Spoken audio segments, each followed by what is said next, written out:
મહત્વના સમાચાર સુરતથી સામે આવી રહ્યા છે। સુરતની મેટ્રોની કામગીરી ફરી એકવાર વિવાદના ઘેરામાં આવી છે। આ મેટ્રોની કામગીરી ફરી એકવાર સવાલોના ઘેરામાં આવી છે, કારણ કે ફરી એકવાર ઘટના ઘટી। મેટ્રોની ગંભીર બેદરકારીને કારણે વધુ એક દુર્ઘટના સુરતમાં। સમાચાર સુરતથી ક્રેન અચાનક તૂટી પડતા સુરતમાં નાસભાગ મચી ગઈ। ઘટનાને પગલે સમગ્ર વિસ્તારમાં અફરાતફરીનો માહોલ અને આ ઘટના સુરતમાં કે જ્યાં ક્રેન પડતા બાજુમાં આવેલા મકાન પણ ધડાકાભેર તૂટી પડતા ક્રેન તૂટી। અને વધુ માહિતી મેળવીશું। આપણી સાથે ઉમંગ રાવલ પણ જોડાયા છે। ઉમંગ, સુરતની આ મેટ્રોની કામગીરી ફરી એકવાર સવાલના ઘેરામાં આવી છે। કશી પહેલા તો જે બ્રિજ બનાવે છે, બ્રિજ છે મેટ્રોનો, એ તૂટી જાય છે ત્યારે પણ ત્યાંના જે મેનેજર હતા એ હવા ત્યાં મારતા હતા કે એ તો કહેતા હતા કે આ તો કે સામાન્ય છે, એના માટે 2 દિવસ રસ્તો બંધ કરવામાં આવે, ત્યારબાદ પાછો ટ્રાફિક વ્યવહાર શરૂ કરવામાં આવે। એમને તે પણ નવાઈ નહોતી લાગતી, કારણ કે મોટી જો ઘટના બની હોત એ વખતે જે બ્રિજ તૂટ્યો હતો અને ત્યારબાદ હવે મોટી બેદરકારી સામે આવી છે કે જે ક્રેન હતી એ ક્રેન તૂટી જાય છે, મકાન ઉપર પડે છે, તેમ છતાં પણ આ મેટ્રોનું કામ કઈ હાલતે ચાલી રહ્યું છે નથી સમજાતું। મુખ્ય વાત છે કે જ્યારે મેટ્રો એટલે કે જે એક ડ્રીમ પ્રોજેક્ટ છે, અમદાવાદ સુરત જેવા મેગા સિટીની અંદર જ્યારે આવડા મોટા પ્રોજેક્ટ બનતા હોય તો સેફટીના નામે આ મેટ્રો મેનેજર અથવા તો મેટ્રો પ્રશાસન છે એ કોઈ પણ મેજરમેન્ટ નથી રાખતું, સુરક્ષાને ધ્યાને નથી રાખતું, અને તેના કારણે ક્યાંક આવી જે હાલાકી છે, આવો પ્રશ્નાર્થ છે ઊભા થતા હોય છે। બ્રિજ તૂટવા એ જ જગ્યાએ, એ જ સુરત અને એ જ મહાનગરપાલિકામાં ફરીથી એ જ પ્રશાસન એટલે કે મેટ્રોની બેદરકારી સામે આવે અને ક્રેન તૂટી જાય છે। એક ઘર ઉપર છે એ આ ક્રેન પડે છે, સદનસીબે જાનહાનિ નથી થઈ, પરંતુ ત્યાં કરતા જે કામ કરતા શ્રમિકો હતા તેમના જીવ ઉપર પણ ક્યાંક જોખમ ઊભું થઈ રહ્યું છે, કારણ કે એમના પણ સેફટી મેજરમેન્ટ્સ ક્યાંક આ મેટ્રો છે ધ્યાને નથી રાખતું। અને મકાન ઉપર પણ જ્યારે આખી ક્રેન તૂટી પડી છે તો મકાનને પણ નુકસાન થયું છે, મકાનમાં જે રહેતા લોકો હતા એ પણ ભયભીત થયા છે। અને એથી વિશેષ જ્યારે બ્રિજ તૂટ્યો ત્યારે મોટા હવતિયા મારતા જે મેનેજર હતા એવું કહી રહ્યા હતા કે આ નવાઈની વાત નથી, કામ થતા આવી ઘટનાઓ બને છે। આ એક નાનો જે પોર્શન હતો બ્રિજનો એ ખાલી એમાં ક્રેક પડી છે, હવે આવી કોઈ ઘટના નહીં થાય એ પણ અમે ધ્યાન રાખીશું, મેટ્રોના મેનેજરનું કહેવું હતું। પરંતુ આજ મહાનગરપાલિકાની અંદર જ્યારે આ પ્રકારની બીજી જ ઘટના મહિનાની અંદર જ જોવા મળે ત્યારે મેટ્રોની કામગીરી ઉપર સીધા જ પ્રશ્નો ઉભા થાય છે કે મેટ્રો મેનેજર પ્રશાસન શું કરી રહ્યું છે, મેટ્રોનું કામ કઈ સુરક્ષાને ધ્યાને રાખીને કરવામાં આવી રહ્યું છે, મેટ્રોનું જે કામ ચાલી રહ્યું છે તેમાં સેફટી મેજરમેન્ટ ધ્યાને રખાય છે કે કેમ, તેમાં વપરાતા માલ સામાનની ગુણવત્તા ઉપર પણ પ્રશ્નાર્થ થઈ રહ્યા છે કે હજી તો બ્રિજ લાગે અને પહેલા તૂટવું, ક્રેન ઊભી કરે નાખી ક્રેન પડી જાય તો ત્યાં જે કામ કરતા જે તેના ઉપરી અધિકારીઓ છે કે જે નિરીક્ષકો નીમવામાં આવતા છે, નિરીક્ષકો આખરે શું કરી રહ્યા છે, કારણ કે તમામ વસ્તુઓ ધ્યાને રાખીને આવડો મોટો જ્યારે પ્રોજેક્ટ શરૂ થતો હોય, હજારો કરોડ રૂપિયા જેના ઉપર ખર્ચ થતા હોય, તેમાં સેફટીનું સૌથી પહેલું ધ્યાન રાખવાનું હોય છે, પરંતુ આ સેફટીનું ધ્યાન નથી રખાતું। એટલા માટે જ મહિનાની અંદર એક જ પ્રશાસનની, એક જ તંત્રની 2 ભૂલો સામે આવે છે, મોટી જાનહાનિ થઈ શકે તેવા પ્રકારના ઘટનાઓ સામે આવે છે। આ ક્રેન તૂટી જવાથી નહીં માત્ર બ્રિજ તૂટવા, પરંતુ ભવિષ્યમાં જો આવી ઘટના બનશે તો મેટ્રો પ્રશાસન કોને પોતાની ભૂલ ગણાવશે એ પણ એ પ્રશ્ન થઈ રહ્યો છે, કારણ કે તેમને છૂટતા ખૂબ જ સારી રીતે આવડે છે, છટકબારીઓ લોકો રાખીને બેઠા છે અધિકારીઓ, અને છેવટે તો શ્રમિકો ઉપર જ ઢોળતા એમને આવડે છે। છેલ્લે ક્રેન તૂટી તો પણ ક્યાંક મેનેજર અથવા તો ત્યાં જે નિમણૂક કરેલા નિરીક્ષક છે પોતાની જવાબદારી નહીં સ્વીકારે, કારણ કે મેં છે નિરીક્ષણ કર્યું હતું, ત્યારબાદ ડ્રાઈવર બેઠા તે આવી હવાતિયા મારતી વાતો છે એ એમના થકી કરવામાં આવશે, ને એનું જ ક્યાંક કારણ છે કે આ મેટ્રોની અંદર 2 ઘટનાઓ પડી છે અને ત્યાંના ફાયર વિભાગ છે હવે ઘટના સ્થળે પહોંચી રહ્યું છે। ફાયર વિભાગ પણ એ વાતની પુષ્ટિ કરશે કે મેટ્રોનો જે ક્રેન તૂટી ગઈ કામકાજ દરમિયાન અને એના થકી ઘરને કેટલું નુકસાન થયું, લોકોને નુકસાન થયું છે કે કેમ, અને આવી બીજી લાલિયાવાડીઓ ચાલશે તો પછી સુરત મહાનગરપાલિકા ઉપર પણ પ્રશ્ન ઊભો થાય છે। એક વખત ઘટના બન્યા બાદ પણ સુરત મહાનગરપાલિકા કેમ મેટ્રોના જવાબદાર અધિકારીઓ ઉપર પગલાં નથી લેતી? બ્રિજ તૂટ્યો ત્યારે રસ્તો બંધ કરવો, રાહદારીને રોકી લેવા, એ પછી પણ આવી ક્ષતિભરી અક્ષમ્ય ભૂલ જે છે એ ફરીથી સુરતના મેટ્રોની અંદર થાય એ પણ ક્યાંક લાલિયાવાડી સ્પષ્ટ દેખાઈ રહી છે, અને એના જ કારણે ક્યાંક નગરપાલિકાનો પણ સીધો રોલ આવે છે, કારણ કે આવી જ્યારે ક્રેનો લગાવાતી હોય તો તેમની સેફટીનું ધ્યાન રાખવું, કોઈ આવી ઘટના ન બને એમાં પણ સીધો હાથ, સીધી રીતે ઇન્વોલ્વ મહાનગરપાલિકા થતી હોય છે। ક્રેન આવા મોટા કોઈ પણ વાહનો હોય છે કે જે સાધનો વપરાતા હોય તેમાં પણ સીધી જવાબદારી એ મહાનગરપાલિકાના ફાયર વિભાગની અથવા તો એસ્ટેટ વિભાગની પણ આવતી હોય છે. તેમને પણ આ તમામ બાબતોનું નિરીક્ષણ કરવાનું હોય છે. પરંતુ આ જે અધિકારીઓ છે ક્યાંક મિલી ભગતના કારણે કાં તો મહાનગરપાલિકાને રસ નથી લોકોના સુરક્ષાને રાખવામાં અને કાં તો મેટ્રોને રસ નથી કે સુરક્ષા જળવાઈ રહે. રાધા. જી બિલકુલ. દિલીપ બિલકોઈન કે જે આગળ પણ સ્પાન નમી ગયો હતો એ સમયે વિવાદમાં આવી હતી અને ત્યારબાદ છટકબારી શોધી લીધી. ફરી એક આ પ્રકારની ઘટના ઘટી છે સુરતમાં અને જે મકાનના દ્રશ્યોમાં આપ જોઈ રહ્યા છો શું હાલત થઈ છે. આ સાથે કોઈ જાનહાનિના અહેવાલો છે પણ એક સૌથી મોટો સવાલ ઉઠી રહ્યો છે કારણ કે આ લોકોની સાવચેતીનો આ લોકોની જાનનો પ્રશ્ન છે અને એ ખરેખર ખૂબ ગંભીર પ્રશ્ન છે. વધુ માહિતી મેળવીશું સુરતથી સંવાદદાતા અમિત રાજપૂત આપણી સાથે જોડાયા છે. અમિત, ફરી એકવાર સુરતની મેટ્રોની કામગીરી સવાલોના ઘેરામાં આવી. હાલની ત્યાં પરિસ્થિતિ શું કોઈ જાનહાનિના અહેવાલો?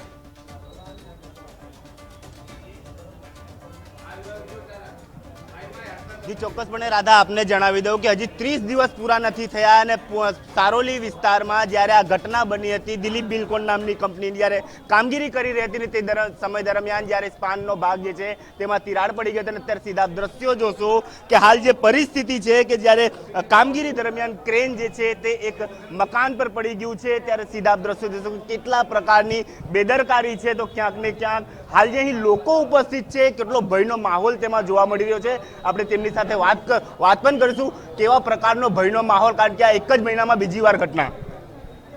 આ ખૂબ દુઃખદ વાત છે પણ સદભાગ્ય એટલું છે કે કોઈ જાનહાનિ થઈ નથી અને મેન તો જે આનું મેન સ્ટ્રક્ચરની જે લોડિંગ છે એ લોડિંગને જ્યારે શેરિંગ કરવા માટે ક્રેનને એક પછી આગળ જતા એ દરમિયાન બંને ક્રેનમાંથી એક ક્રેને સંતુલન ગુમાવી દીધું અને એના કારણે આખી આ ઘટના બની છે. સદભાગ્યવશ અહીંયા કોઈ દુર્ઘટના નથી થઈ એટલું સારું છે. જી ચોક્કસપણે કોઈ દુર્ઘટના નથી થઈ પરંતુ હજી 30 દિવસ પૂરા નથી થયા અને બીજી વાર આ ઘટના બની છે. એકવાર દિલીપ બિલ્કોઈનમાં જ્યારે કામ હતું ત્યારે સ્પાનનો ભાગમાં તિરાડ પડી ગઈ હતી અને હવે તો સીધી ક્રેન જ પડી ગઈ છે એક મકાનના ભાગે. આ ખૂબ ઘોર બેદરકારી કહેવાય અને સદભાગ્ય તો આપણા એ છે કે કોઈ જાનહાનિ નથી થઈ, પરંતુ મહિને ને મહિને આવી દુર્ઘટનાઓ ઘટતી જ જાય છે. હજી તો આ મેટ્રો ટ્રેન શરૂ નથી થઈ ત્યાં બીજી વાર આવી દુર્ઘટના થઈ. તો આ મેટ્રો ટ્રેન જ્યારે શરૂ થશે ત્યારે લોકોને ઉપર ધ્યાન રાખીને ચાલવાનું કે નીચે, અથવા તો ગાડીમાં કેમેરા મુકાવવા પડશે કે અમારે ઉપરનું જોવું કે નીચેનું જોવું. આ એક ખૂબ જ દુઃખદની વાત કહેવાય. હજી તો શરૂ નથી થઈ ત્યાં આવી દુર્ઘટનાઓ ઘટે છે. શરૂ થશે ત્યારે તો લોકોને જીવના જોખમે જ રોડ ઉપર નીકળવું પડશે. ચોક્કસપણે સ્થાનિકોમાં તમે સીધા દ્રશ્યો રોષ જોઈ શકો છો કે કેવી રોષ એ લોકોમાં જોવા મળી રહી છે અને બીજી તરફ જે ફાયરના જવાનો છે તે તમામ અહીં પહોંચી ચૂક્યા છે. આપણે એમની સાથે પણ વાત કરવાનો પ્રયત્ન કરીશું. કયા પ્રકારની કામગીરી હાલ અહીંયા મેટ્રોનું જ્યાં કામ ચાલતું હતું ત્યાં એક ક્રેનનો બૂમનો ભાગ નમી જતા ક્રેનનો આખો ભાગ એક બંગલા ઉપર પડેલ છે. અહીંયા કોઈ ઈજા જાનહાનિ એવી કંઈ થઈ નથી. તપાસ કરતા જાણવા મળેલ છે કોઈ ઈજા જાનહાનિ થઈ નથી. આપણે બીજા પણ જે લોકો છે એમની સાથે પણ વાત કરવાનો પ્રયત્ન કરીશું. રાધા, ચોક્કસપણે કયા પ્રકારની બેદરકારી? ફાયર કંટ્રોલમાં કોલ મળેલ કે નાના વરાછા ઢાળ પાસે તપોવન સ્કૂલ પાસે મેટ્રોની કામગીરી ચાલુ છે. એ દરમિયાન મેટ્રોની કામગીરી દરમિયાન એક ક્રેનનો પોર્શન આપને નિયરેસ્ટ બંગલો છે એની ઉપર ક્રેન પડી છે, જેથી તાકીદે ફાયર કંટ્રોલ રૂમ દ્વારા Kapodra fire station, Sarthana fire station અને મોટા વરાછા ફાયર સ્ટેશનથી ટીમ રવાના કરેલ. ઘટના સ્થળે આવીને જોતા આપ પરિસ્થિતિ જોઈ શકો છો કે ક્રેનનો એક પોર્શન આખો બંગલોઝની ઉપર પડેલો છે અને કોઈ ઓબ્જેક્ટ ઇરેક્ટ કરતા, ઇરેક્શન એટલે ઇરેક્શન વર્ક ચાલતું હતું, ઇન બિટવીન આ ઘટના બનેલી છે. ચોક્કસપણે આ અધિકારીઓને આપણે સાંભળ્યા. રાધા, પણ સીધા દ્રશ્યો આપ જોશો કે જો અંદર કોઈ હાજર હોતે ને આ પ્રકારની ઘટના બની હોતે તો કેટલી મોટી જાનહાનિ સર્જાતે. તો ક્યાંક ને ક્યાંક અહીં બે ક્રેન કામ કરી રહી છે. જી બિલકુલ અમિત, આપની પાસે આવું છું. સુરતના સાંસદ મુકેશ દલાલ આપણી સાથે જોડાયા છે. મુકેશભાઈ, ગુજરાત ફર્સ્ટમાં આપનું સ્વાગત છે. મુકેશભાઈ, આ સુરતમાં બીજી વખતની ઘટના છે. મેટ્રોની કામગીરી બીજી વાર સવાલના ઘેરામાં આવી. શું કહેવું આપનું? આ ઘટના દુઃખદ છે. મેટ્રોની જે પણ કોઈ કામગીરી જોઈ છે તે લોકો સાવચેતી આપી છે. સુરક્ષાના સદનસીબે કોઈ દુર્ઘટના બની નથી. હું હાલ દિલ્હી છું. મને પણ દિલ્હીમાં થોડા સમય પહેલા જ માહિતી મળી છે અને થોડીક વિસ્તૃત માહિતી મેળવીને આવતીકાલે હું લેખિત જાણ રેલવે મિનિસ્ટર ને રેલવે મિનિસ્ટ્રીમાં હું કરવાનો છું. મુકેશભાઈ, અગાઉની ઘટના હતી જ્યારે સ્પાન નમી પડ્યો હતો ત્યારે દુર્ઘટના થતા થતા અટકી ગઈ. હવે આ બીજી વખત આ પ્રકારની ઘટના, એટલે શું કોઈ એવી રાહ જોવાઈ રહી છે કે સુરત પર કલંક લાગે, કોઈનો જીવ જાય? ને આવી ઘટના નહીં બનવી જોઈએ. ઘટના દુઃખદ છે. રેલવે બોર્ડે મેટ્રોની જે કામગીરી કરે છે એને વધારે સતર્કતા રાખવી જોઈએ. હવે આગળ શું એવા કોઈ કડક નિર્દેશ આપવામાં આવશે? આપ શું એ બાહેંધરી લઈ રહ્યા છો? હું આવતીકાલે રેલવે મિનિસ્ટ્રીમાં હું જાણ કરવાનો છું. જી મુકેશભાઈ, આભાર આપનો. તો સદનસીબે કોઈ પણ પ્રકારની જાનહાનિના અહેવાલ સામે નથી આવ્યા, પરંતુ ડાયમંડ સિટી શું કોઈ મોટું કલંક લાગે તેની રાહ જોઈ રહ્યું છે. અમિત, હાલ ત્યાં ઉપસ્થિત અન્ય લોકો શું કહી રહ્યા છે? કારણ કે નાના વરાછાનો આ વિસ્તાર સતત ધમધમતો વિસ્તાર છે અને જો કોઈ દુર્ઘટના ઘટે તો કલંક લાગતા બિલકુલ વાર ન લાગે.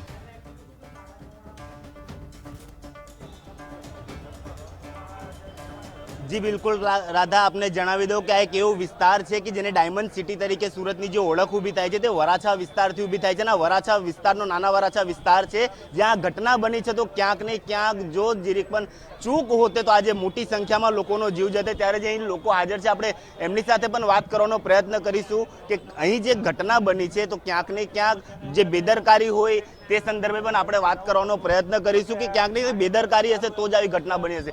શું કહો છો તમે? જ્યારે આવી ઘટના બની છે, હજી 30 દિવસ નથી પૂર્ણ થયા, 30 તારીખના રોજ જ્યારે પૂર્ણા સારોલી રોડ પર આ ઘટના બની અને આજે બીજી ઘટના, કેટલી બેદરકારી હોઈ શકે કોન્ટ્રાક્ટરોની? ખૂબ મોટી બેદરકારી છે. આટલું મોટું કામ છે, આટલી મોટી સંખ્યામાં લોકો રાહદારીઓ અહીંથી પસાર થતા હોય છે અને એક મહિનામાં આ બીજી મોટી દુર્ઘટના બની છે. સદનસીબે ભગવાનની કૃપા માનો તો ભલે કે લોકોની કોઈને જાનહાનિ નથી થઈ, કોઈનું મૃત્યુ નથી થયું, પણ આ જો દુર્ઘટના બની હોય ને જો આ બહુ પેલું અહીંથી કોઈ માણસો પસાર થતા હોય તો આ બહુ મોટી દુર્ઘટના બની જાય. અહીંયા આ એક મહિનામાં બીજી દુર્ઘટના છે. મેટ્રોની ખૂબ બેદરકારી છે. આની વિરુદ્ધ એક્શન લેવી જોઈએ, આની વિરુદ્ધ કાયદેસરની કાર્યવાહી થવી જોઈએ. લોકો આ જ્યાં જ્યાં મેટ્રોના કામ ચાલે ત્યાં ભયના માહોલમાં છે. ખૂબ લોકોમાં ડર છે કે હવે અહીંયા રહેવું કે અહીંથી ચાલવું કે શું કરવું. બહુ વિસ્તાર એક એવો છે જ્યાંથી રોજના લાખો હીરાના જે રત્ન કલાકારો છે તે અહીંથી પસાર થતા હોય છે. અને બીજી તરફ આપણે વાત કરીએ તો પૂણા સારોલી કડોદરાનો જે રોડ હતો તે ટેક્સટાઇલથી ધમધમતો રોડ હતો. જ્યારે આ ઘટના બની તે ઘટનામાં બી થોડીક ચૂક રહી ગઈ અને આજે લોકોના જીવ બચી ગયા અને આજે તો મકાન પર જ્યારે આ ક્રેન પડી છે. આ એરિયો છે બહુ ટ્રાફિક વાળો એરિયો છે, ખૂબ ગીચ કંજક્શન વાળો એરિયો છે. જે કડોદરા વાળો રોડ હતો ત્યાં પણ ખૂબ ટ્રાફિક થાય છે, ત્યાં પણ ખૂબ ટ્રાફિક વાળો એરિયો છે. તો આવા વિસ્તારમાં આજે કામ ચાલતા હોય ત્યારે આવી દુર્ઘટનાઓ બને, ખૂબ દુર્ભાગ્યપૂર્ણ છે. મેટ્રોની ખૂબ બેદરકારી છે, જેના કારણે એક મહિનામાં સતત બીજી આવી દુર્ઘટના બની છે. શરૂઆતમાં જ્યારે મેટ્રો અધિકારીએ કહ્યું હતું કે અમે બિલ્ડકોઇનને નોટિસ પાઠવી હતી, તેના જવાબ લેવામાં આવશે, આમાં પણ ફક્ત નોટિસનો દોર ચાલશે. હા, બસ એવું જ ચાલે છે. નહીં તો આવી ઘટના વારંવાર એક મહિનામાં કઈ રીતે બની શકે? આવું જ ચાલે છે. ચોક્કસપણે જે અધિકારીઓ છે તે તેમની છટકબારી ગોતી જ લેતા હોય છે કે અમે નોટિસ આપી, ફલાણી કંપનીને નોટિસ આપી, અમે ફલાણા પગલાં લીધા, પરંતુ એ ફક્ત ને ફક્ત કાગળ પર જ હોય છે રાધા. હકીકતમાં કંઈક જુદું જ હોય છે. લોકો પોતપોતાના રોટલા શેકી લેતા હોય છે આ બનાવોમાં. અમિત, આપ ત્યાં સુધી પહોંચી ગયા છો, શું કોઈ અધિકારી ત્યાં સુધી પહોંચ્યું? તેમના દ્વારા પરિસ્થિતિની કોઈ ભાળ લેવામાં આવી કે કેમ?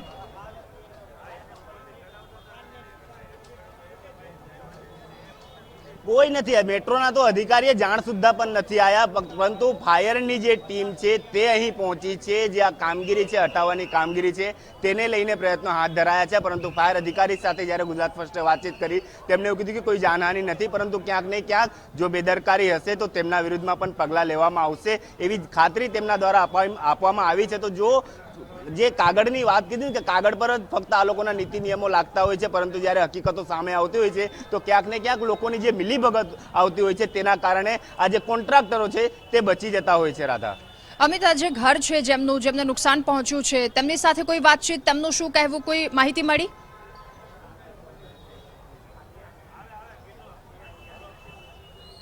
હાલ આપણે ઘર તરફ જવા જઈશું તો ઘર તરફનો તે સમગ્ર જે કમ્પાઉન્ડ વોલ છે તેને ધ્વસ્ત થઈ ગયો છે. તે અંદર જે લોકો હતા તે લોકોને તાત્કાલિક ધોરણે તેઓ બહાર દોડી આવ્યા હતા, પરંતુ હાલ અહીં કોઈ છે નહીં, જેના કારણે કે ગુજરાત ફર્સ્ટ એમની સાથે સંપર્ક કર્યો છે. પરંતુ અમિત, આપની પાસે આવું છું. સુરતના ધારાસભ્ય કુમાર કાનાણી આપણી સાથે જોડાયા છે. કુમારભાઈ, ગુજરાત ફર્સ્ટમાં આપનું સ્વાગત છે. સુરતની આજે મેટ્રોની ઘટના ઘટી તો આપની શું પ્રતિક્રિયા, આપનું શું કહેવું છે? હાલ વિધાનસભાનું સત્ર ચાલુ છે એટલે હું ગાંધીનગર છું. આપ સૌની ચેનલો દ્વારા સમાચાર મને જાણવા મળ્યા છે. હું ચોક્કસપણે માનું છું કે મેટ્રોની કામગીરી જે ચાલે છે રોડ પર, જે સુરત શહેરની મુખ્ય માર્ગો પર ચાલે છે અને મુખ્ય માર્ગ પર લોકોની ખૂબ મોટા પ્રમાણમાં અવર જવર હોય છે, લોકોની ભીડ હોય છે. જી એટલે અહીંયા જે કામગીરી કરવાની હોય એ ચોક્કસ આયોજન પૂર્વક કામગીરી કરવાની હોય છે, જે કામગીરી એ પ્રમાણે થતી નથી. અવારનવાર આવી ઘટનાઓ બને, રોડ ખરાબ થઈ જાય, ટ્રાફિકની સમસ્યા ઊભી થાય, લોકોને મુશ્કેલીઓ પડે. આ પ્રકારની જે કામગીરી થાય છે એ મેટ્રોની જવાબદારી છે અને એની સાથે સાથે સુરત મહાનગરપાલિકાની પણ જવાબદારી બને છે, બિલકુલ. એના વહીવટી તંત્રની પણ જવાબદારી બને છે. હમ મેટ્રોનું કામગીરી ચાલે છે તો એની સાથે સંકલન હોવું જોઈએ. કેવી રીતે એનું કામ કરવું એ સંકલનના અભાવ છે. મેટ્રો ટ્રેન અને કોર્પોરેશનના સંકલનના અભાવને કારણે આવી ઘટનાઓ બને છે, રોડો તૂટી જાય છે, ટ્રાફિકની સમસ્યા ઊભી થાય છે, કામગીરી મંદ ગતિએ ચાલે છે. આ જે કાંઈ પ્રશ્નો છે એ હું ચોક્કસપણે માનું છું સુરત મહાનગરપાલિકાના અધિકારીઓ, વહીવટી તંત્ર અને મેટ્રોનું વહીવટી તંત્ર બંનેના સંકલનના અભાવને કારણે આવી ઘટનાઓ બને છે. હું ઠાકોરજીનો આભાર માનું છું, એની કૃપા છે કે 2 ઘટનાઓ બની પરંતુ કોઈની જાનહાનિ નથી થઈ. તો હવે સાવચેત થઈ જવાની જરૂર છે કોર્પોરેશને અને મેટ્રો ટ્રેનના અધિકારીઓએ કે હવે કોઈ ઘટના ન બને અને કોઈની જાનહાનિ ન થાય. એટલે હું ચોક્કસપણે માનું છું કે બેદરકારી પૂર્વક બંને વહીવટી તંત્રની બેદરકારીને કારણે આવી ઘટનાઓ બની રહી છે. કુમારભાઈ, આપને અમે ઘણીવાર જોયા છે, કોઈ શાળામાં બેદરકારી દાખવવામાં આવતી હોય કે કોઈ પણ જગ્યાએ જ્યાં નથી સરખી રીતે સિસ્ટમ કામ કરતી ત્યાં આપ લેટર લખો છો. શું આ વાતને લઈને લખશો? કારણ કે આ સુરતમાં પહેલીવાર નથી, સુરતમાં અગાઉ પણ સ્પાન નમી ગયો હતો, આ બીજી વખત. એટલે કોઈ કલંક લાગવાની રાહ જોઈ રહ્યા છે? ના, આ મુદ્દે મેટ્રોની જે કામગીરી ચાલે છે જેના એમના ટ્રાફિકની સમસ્યા ઊભી થઈ છે, આખું શહેર હેરાન પરેશાન છે, રોડો ખરાબ કરી નાખ્યા છે.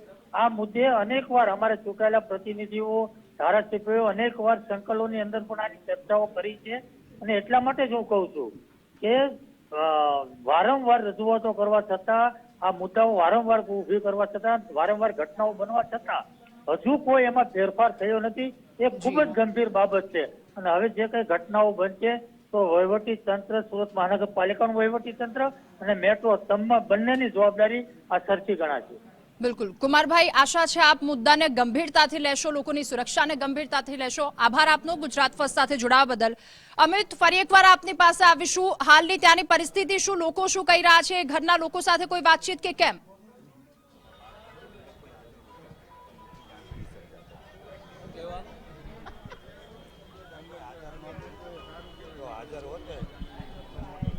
જી અમિત,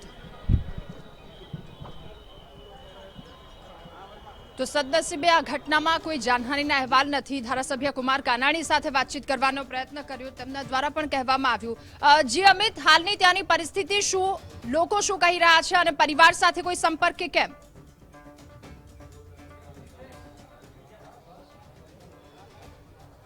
જે ચોક્કસપણે અત્યારે જ્યારે ગુજરાત ફર્સ્ટની ટીમ એમના કમ્પાઉન્ડમાં પહોંચી છે ત્યારે આપ સીધા દ્રશ્યો જોશો કે આ પ્રકારની પરિસ્થિતિ છે. આજુબાજુના લોકો સાથે વાત કરવાનો પ્રયત્ન કરવા ગુજરાત ફર્સ્ટે કર્યું ત્યારે એમને એવું જણાવ્યું કે અંદર કોઈ પરિવાર હાજર ન હતો, તમામ કોઈ કામ અર્થે બરોડા ગયા હતા અને જેના કારણે આ જે બનાવ બન્યો તેમાં મોટી જાનહાનિ સર્જાતા અટકી ગઈ. ત્યારે જે અહીં હાજર લોકો છે, જે આજુબાજુના રહેવાસી લોકો છે, જે પાડોશીઓ છે, આપણે એમની સાથે વાત કરવાનો પ્રયત્ન કરીશું કે ક્યાંક ને ક્યાંક આજે ઘટના બની છે તે સંદર્ભે આપણે વાત કરીએ. તમે જણાવજો કે હાલ જે ઘટના બની છે લોકો અહીંયા હાજર હતા કે કેમ? હતા પણ નીકળી ગયેલા, એટલે નીકળી ગયા હતા, એ લોકોને મોટી જાનહાનિ સર્જાતા. તમે શું કહ્યું? કારણ કે જ્યારે આ બનાવ બન્યો ક્રેન પડી ગયું. હા, અરે બચી ગયા, રહી ગયા એમ કયો, એટલી બેદરકારી છે. જાનહાનિ કોઈ વસ્તુની નથી. જાનહાનિ કોઈ વસ્તુની નથી, પરંતુ આજે જો લોકો અહીંયા હાજર હોતે તો ક્યાંક ને ક્યાંક જાનહાનિ હોતે. એટલે અમારા પ્રારબ્ધ, એ અમારા નસીબ. બરોબર છે, આ તો કુદરતી છે ભાઈ સાહેબ. અગાઉ જે મકાનમાં રહે, તમે જણાવજો કે જ્યારે તમે મકાનમાં રહેતા હતા અને અત્યારે કોઈ હયાત નહોતું, કેટલો ભયનો માહોલ આજુબાજુના લોકો? ભયનો માહોલ તો થાય ને. હું તો હજી આવું જ છું, મને તો ખ્યાલ પણ નહોતો કે આ વસ્તુ હાદસો થઈ ગયો એમ. પણ આ તો કુદરતી આપત્તિ કહેવાય ને, એટલે મને ફોન આવ્યો એટલે હું જલ્દી અત્યારે પહોંચ્યો જ છું. શું લાગે છે કોઈ બેદરકારી હોઈ શકે ખરી? કારણ કે આ જ્યારે આટલી મોટું કામ ચાલતું હોય મેટ્રોનું, કોઈ પણ પ્રકારની સુરક્ષા આજુબાજુના લોકો માટે નથી કરવામાં. હા, એ જરૂરી છે કે સુરક્ષા હોવી જરૂરી છે એમ. હવે આ હાદસો કહેવાય, હવે કઈ રીતે ક્રેનથી મુસીબત થઈ એ તો કેમ આપણને પણ ખ્યાલ આવે એમ. જે જવાબદાર અધિકારીઓ સામે આવે તેમના વિરુદ્ધમાં પગલાં લેવા જોઈએ ખરા? હા, લેવા જોઈએ, એના માટે લેવા જ જોઈએ, જરૂરી છે. આ તો કઈ હાદસો બન્યો નથી. જે ચોક્કસપણે જે લોકો અહીં હાજર છે તેમનું કહેવું છે કે જે અહીં જવાબદાર અધિકારીઓ હોય તેમના વિરુદ્ધમાં પગલાં લેવા જોઈએ, પરંતુ જ્યારે આ એક આફત કહેવાય કે આ પડી ગયું, પરંતુ ક્યાંક ને ક્યાંક કોઈકની બેદરકારીને કારણે આ ઘટના બની હોય તે ચોક્કસપણે છે. કારણ કે ગઈ ફેરી બેચની જો વાત કરવામાં આવે તો તેમના જે જોઈન્ટર હતા તે ઢીલા પડી ગયા હતા, જે પ્રેશર એનું હતું તે ઢીલું પડી ગયું હતું, અને સીધા જે દ્રશ્યો જોશો કે આ જે ગાડીઓ પડી છે તેનું કચ્ચર ઘાણ નીકળી ગયું છે. તમે સીધા દ્રશ્યો, લોકો પોતાની ગાડી મૂકીને ગયા હતા, લોકોનું લાખોનું નુકસાન થઈ ગયું છે. આખી ક્રેનનો પોર્શન જે છે તે અંદર પડી ગયો છે, અને મકાનની સાથે સાથે લોકોના વાહનોમાં પણ મોટો નુકસાન થયો છે. તો આની જવાબદારી કોઈ અત્યારે હાલ લેવા તૈયાર નથી. તમામ લોકો પોતપોતાની છટકબારી ગોતી રહ્યા છે. જી રાધા. બિલકુલ, અમે તમામ અપડેટ પહોંચાડતા રહેશો. આભાર આપનો તમામ વિગતો સાથે જોડાવા બદલ.